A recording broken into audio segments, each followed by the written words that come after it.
In the box, you'll find the CAM-PT2, a 2-meter Type-C USB cable, screws and anchors, a mounting bracket, a mounting sticker, and a quick start guide. Connect the Type-C USB cable to the device and plug it into a power adapter to power it on.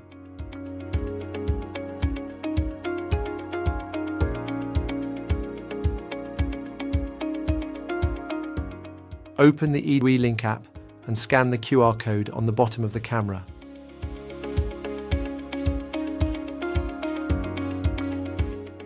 Flip the camera over and press the reset button on the back for about 5 seconds.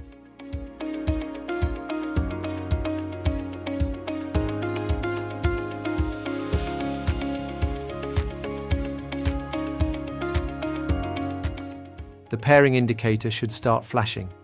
This means the device is now in pairing mode. Follow the on-screen instructions to connect it to Wi-Fi. When the indicator stays solid, the setup is complete.